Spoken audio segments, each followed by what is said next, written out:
প্রিয় দর্শক, অন্তর্জালে অনুষ্ঠানে আপনাদের স্বাগত।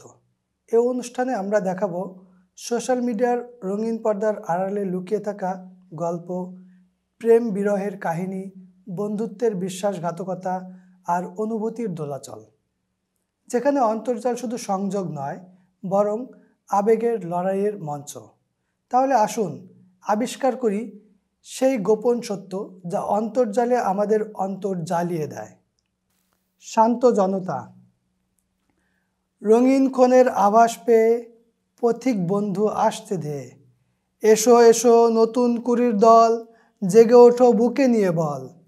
ফুলবাগিচা আলোর খেলা, মাতাল দেশেই রঙের মেলা, মবক্রেসির সংকেতে শঙ্কিত মানবতা।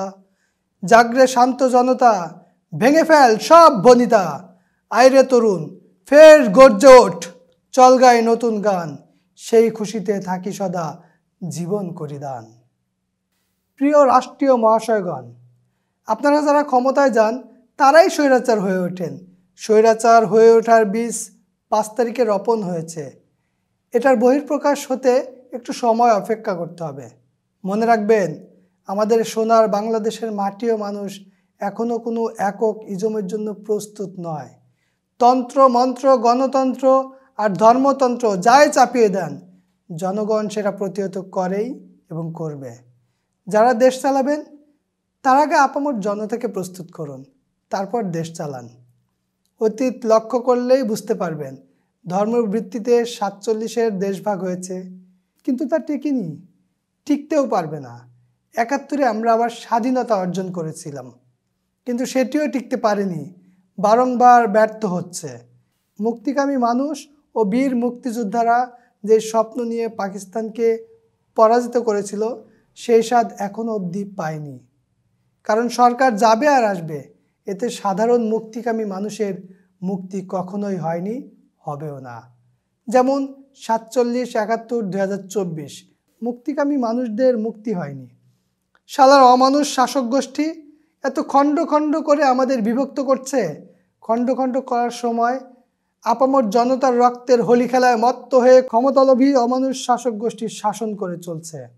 অথচ এ সকল আন্দোলনের সময় স্বল্প সংখ্যক দলীয় মানুষের অর্থনৈতিক মুক্তি ঠিকই হয়, কিন্তু আপামর জনতার অর্থনীতির মুক্তির বীজ কখনো রোপণ করা হয় না। তাই সকলের কাছে আমার আহ্বান, শিক্ষা ও অর্থনৈতিক মুক্তির সনদ রচিত হলেই আমাদের ভবিষ্যৎ প্রজন্ম আলোচিত হবে। প্রাইমারি শিক্ষার সমতা, অর্থাৎ শিশুকাল থেকে কারো বাচ্চা গাড়িতে স্কুলে যাবে আর কারো বাচ্চা স্কুলেই যাবে না, স্কুলে যেতেই পারবে না, তা হতে পারে না, পারবেও না। প্রাইমারি শিক্ষার ক্ষেত্রে অন্তত একটি ডিজিটাল ডিভাইস দিয়ে একই ধরনের শিক্ষা প্রদান করে আগামীর প্রজন্মকে প্রস্তুত করা, অর্থাৎ সুবিধা বঞ্চিত শিশুর ও আলালের ঘরের দুলালরা এবং সকল ধরনের শিশুদের জন্য একই সিলেবাস অনুসরণ করতে হবে। এই বিষয়টি অন্তত 2 যুগ ফলো করলে একটা আলোকিত জেনারেশন তৈরি হতে পারে। আর সরকার চাইলে অর্থনৈতিক মুক্তির এ ধরনের সিদ্ধান্ত এখন থেকেই নিতে পারেন। বিশেষ দ্রষ্টব্য, খুবই সময় উপযোগী যুগান্তকারী আইডিয়া দিয়ে আগামীর প্রজন্ম তৈরি না করলে আমাদের ভবিষ্যৎ কর্ণধাররা আরও বেশি বিপাকে পড়বে। আমার কাছে খুব দারুণ আইডিয়া আছে, কেউ বা কোনো প্রতিষ্ঠান চাইলে যোগাযোগ করতে পারেন। প্রিয় দর্শক, আপনিই ঠিক করুন প্রেম, প্রতারণা, প্রতিশোধ আর সত্য মিথ্যার সীমারেখা। আবার দেখা হবে অন্তর্জালের অন্য কোনো আলোচিত বিষয়। সে পর্যন্ত সবাই আমাদের সাথেই থাকুন।